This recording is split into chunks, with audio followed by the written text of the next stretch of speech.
I'm now standing on the 7th tee. As Jane mentioned earlier, a lot of the elms that we lost were replaced by willows.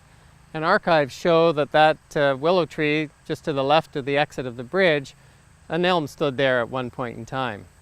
That bridge was put in 1948 and replaced the swing bridge that was there before. Also, there was a footbridge here on the left-hand side that was put in every spring and taken out in the fall so that the ice didn't take it out. Okay, we're now standing on the 8th hole of the championship course, but off to my immediate left, of course, is the original course, 8th hole. Jane, do you want to discuss that? I can remember when I was younger, the ladies always played what they called the short course, which was this original 8. In the 80s and 90s, a number of ladies really wanted to play the long course and increasingly also wanted gender neutrality in that they could be a full member of golf instead of restricted if they wished and were prepared to pay. And that happened in the 1990s. And increasingly women were playing the championship course, and now the majority play that most often. I'd be remiss if we didn't talk about the sycamores that are surrounding this area. There's at least 3 or 4, a couple down the 7th fairway. And according to Gordy Bridson, these trees were not brought in, that they were in fact native to the area. I can confirm that because in the 90s we had a arborist. He came around and was looking at our trees and identifying the species and putting an approximate age on many of them. And he viewed these sycamores as being in the area of around 180 to 200 years old at that time. And I can recall the sycamores that were planted back much forward on the 7th hole were planted when I was in the Greens Committee back in the 70s. And we planted those, and those were called London plane trees. We're now standing on the 9th tee. The trees down the left-hand side used to overhang the fairway a lot more than they do today. And looking at a video clip of the 1965 Canadian Open, there were actually a grove of trees down the right side between the fairway and the river. Of course, a lot of the long-standing members will remember the crabapple trees that surrounded the green, and of course they were taken out when the green was reconfigured and the bunker added 10 to 15 years ago. John, have you got any other recollections of this hole? Well, I can remember, I think it was the 65 Open. Bobby Locke was here and he played a couple of practice rounds with Eddie Black, I'm told. And of course he was renowned for his draw.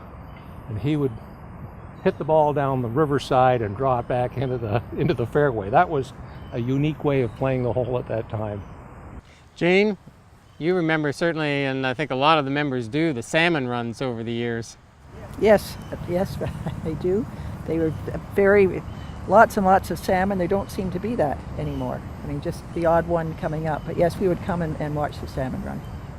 As a matter of fact, on the weekend, there was a large 7 or 8 pound fish taken out of this river just beside here. We're currently standing at the 10th tee, just in front of the halfway house that was built in 1958, and right beside some of these beautiful gardens. Jane? We're very fortunate to have Merrick as our gardener. He is very knowledgeable, very dedicated. We all remark on the gardens, and they're constantly changing throughout the year. He is the flowers coming into bloom throughout the season. Increasingly, he's moving from annuals to perennials, as I understand. He loves the grasses in the gardens. But he is a true professional and such a delightful fellow to talk to as well.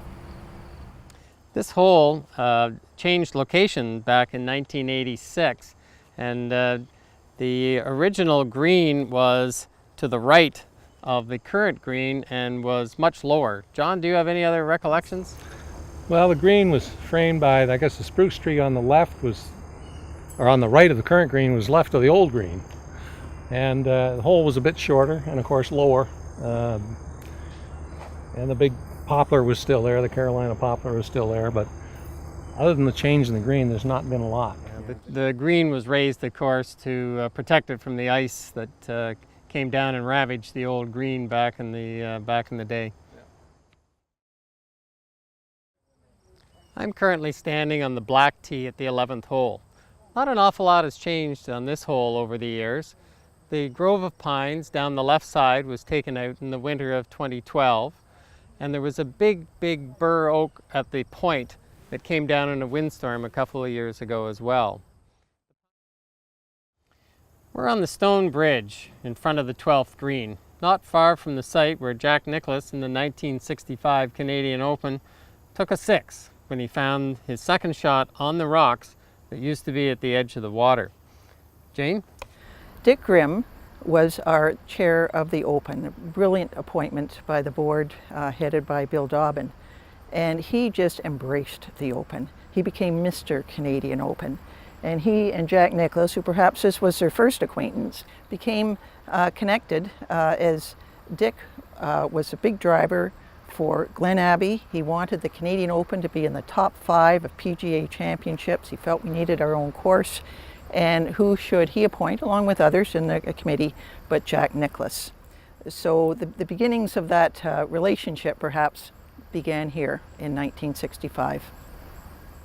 Fairly significant changes down on the bank here on the 12th hole. At one point in time there was a small bridge that spanned the water and a path where you came up after you crossed the bridge to the green. Several people have asked me about this stone structure that's opposite our new pump house. There's absolutely nothing in the archives to indicate what that structure was ever used for. Today it's used for storage, but at no point in time was it ever used as a pump house or part of the pump house, because apparently there's no underground storage or underground piping. We're currently in front of the pond in front of the 12th green, looking back up the fairway. At one point in time, there were several elm trees that framed this hole. John, do you want to discuss those? Well, yeah, basically wherever you see a willow tree today was an elm tree in the past. And you can see the grove of willows here to your left. And there was probably another elm tree a little bit closer to us than those.